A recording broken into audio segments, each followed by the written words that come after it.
हमारी लड़ाई जिससे है वो बहुत ही ताकतवर लोग हैं। पूंजीवाद, ब्राह्मणवाद और सामंतवाद के संयुक्त गठजोड़ की जो फाशीवादी ताकतें हैं, उनके साथ में हमारी लड़ाई। मैं अपने यादव समाज के लोगों से कहना चाहता हूं कि यादव समाज के लोगों, जिस दिन तुम वंचितों को, कमजोरों को, दलितों को, अति पिछड़ों को अपने कंधे पर बिठाना सीख लोगे, उस दिन ये लोग आपको अपने सर पर बिठाना सीख लेंगे। आपको दलितों को, पिछड़ों को, अति पिछड़ों को, गैर यादवों को अपने कंधे पर बिठाना होगा। कंधे पर बिठाने का मतलब ये नहीं कि उनको कंधे पर लेकर ढोना है, उनको सम्मान देना होगा, बराबरी पर बिठाना होगा। उनके साथ जब अन्याय होता है तो आपको आगे आकर के खड़ा होना होगा। जिस दिन आप ये करना शुरू कर देंगे, उस दिन से ये वंचित समाज आपको फिर से अपने सर पे बिठा लेगा। हमारी लड़ाई जिससे है वो बहुत ही ताकतवर लोग हैं। पूंजीवाद, ब्राह्मणवाद और सामंतवाद के संयुक्त गठजोड़ की जो फाशीवादी ताकतें हैं, उनके साथ में हमारी लड़ाई है और हमें उनसे लड़ना है। आप देखिएगा, जब देवरिया की घटना होती है, किसी पिछड़े का नाम आ जाता है, किसी यादव का नाम आ जाता है, या कहीं किसी गैर यादव पिछड़े का नाम प्रदेश में आ जाता है, दलित का नाम आ जाता है, तो बाबा के बुलडोजर की टंकी फुल हो जाती है। और वहीं पर जब कानपुर देहात में 3 विश्वकर्मा भाइयों को, अति पिछड़ों को मार दिया जाता है, तो उस ब्राह्मण समाज के घर पे बुलडोजर चलाने के लिए तेल निकल जाता है। उसके बुलडोजर में तेल नहीं रहता। मौर्य बहन की हत्या होती है तो बुलडोजर नहीं मिलता। अमेठी में हमारे पिछड़े समाज के राम अवतार गुप्ता जी को पीट पीट कर मार डाला जाता है। क्यों? कि सिर्फ इसलिए कि शौच का लोटा टच हो गया था, छू गया था, तो पांडे ब्रदर्स ने उनकी पीट पीट के हत्या कर दी। उनकी भी लड़ाई लड़नी आपकी जिम्मेदारी है। अगर आप ये सोचते हैं कि हम जो है, हमें यादवों को नॉन यादव बड़े भाई की तरह ट्रीट करें और हमारी लीडरशिप को स्वीकार करके हमारे साथ खड़े हों, तो आपको पहले उनको सम्मान देना सीखना होगा, उनके साथ खड़ा होना सीखना पड़ेगा।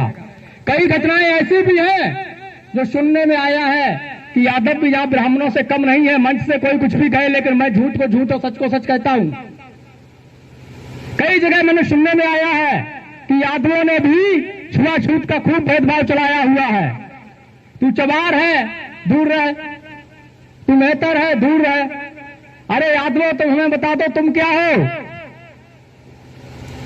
तुम भी ब्राह्मणों के रास्ते पे जा रहे हो। तो जो यादव ऐसा करते हैं, हमें उन्हें समझाने की जरूरत है। और अगर समझने से नहीं मानते हैं तो ऐसे समाजद्रोही तत्वों का हुक्का पानी बंद करना होगा। जब तक आप ये नहीं करेंगे, अति पिछड़े, दलित, शोषित, वंचित भाइयों को आप पर भरोसा नहीं होगा। आप कितने भी चिल्लाते रहिए, सामाजिक न्याय का ठेका लेने से नहीं होता है, उसको निभाना पड़ता है।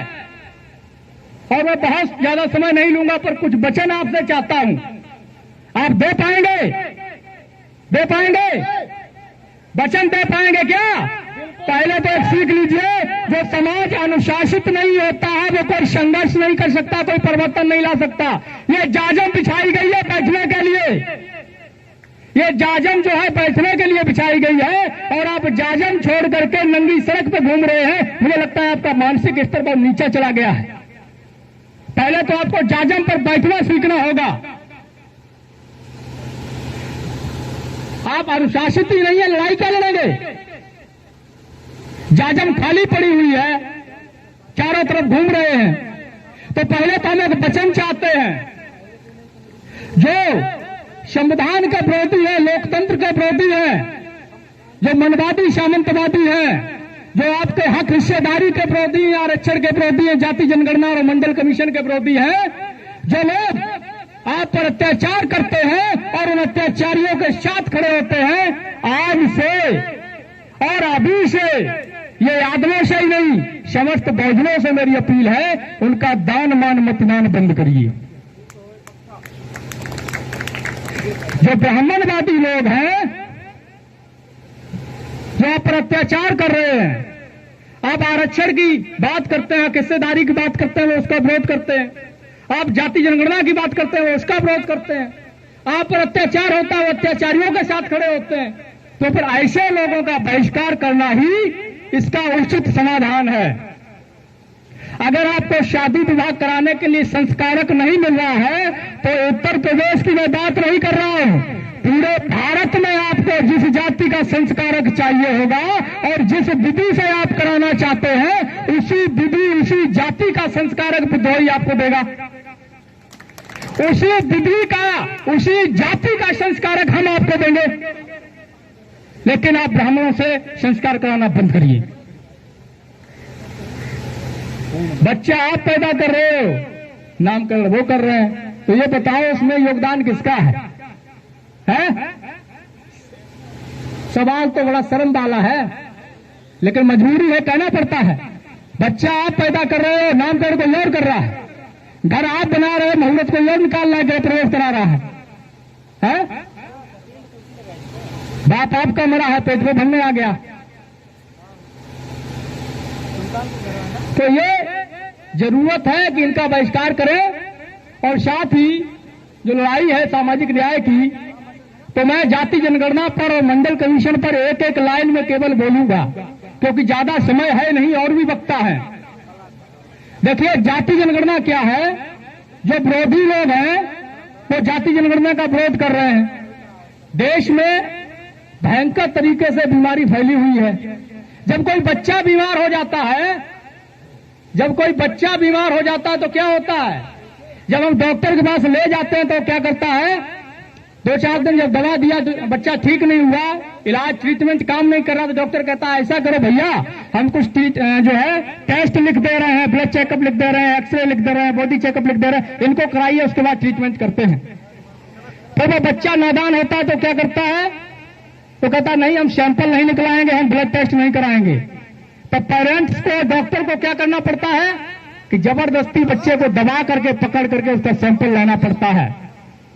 तो अभी जो ये नादान बच्चा 15% वाला है, ये वही शैतानी कर रहा है, कह रहा हम चेकअप नहीं कराएंगे, ऐसे ही हमारा इलाज कर दो। और बिना चेकअप के इलाज कैसे होगा? बीमारी का पता नहीं ना लगेगा। तो इसके लिए चेकअप जरूरी है, और चेकअप के लिए आंदोलन जरूरी है, जिसको लेकर के हमारी टीम मंडल यात्रा 13 महीने से निकाल रही है। 17 फरवरी से स्थायी आंदोलन इसी लखनऊ हम लोग करेंगे, तो शायद जरूर दीजिए, भूलिए नहीं। तो चेकअप कराना होगा, और जब चेकअप हो जाएगा तो पता चल जाएगा कि बीमारी क्या है, कौन बेईमान है, कौन ईमानदार है, किसका कौन हिस्सा खाए बैठा है। अभी उत्तर प्रदेश में कहते हैं कि अहीरों ने नॉन अहीर पिछड़ों का खा लिया, राजस्थान में जाओ तो कहते हैं कि जाटों ने नॉन जाट बैकवर्ड का खा लिया। अजीब नौटंकी इन्होंने फैला रखी है, नहीं जाति जनगणना नहीं कराएंगे। तो इसलिए जाति जनगणना का आंदोलन आपको खड़ा करना होगा, ताकि पूरा जो है इसका जो है स्कैनिंग हो सके, बीमारी का पता चल सके, बेईमान का पता चल सके, लुटेरे का पता चल सके, और उसका समुचित इलाज किया जा सके।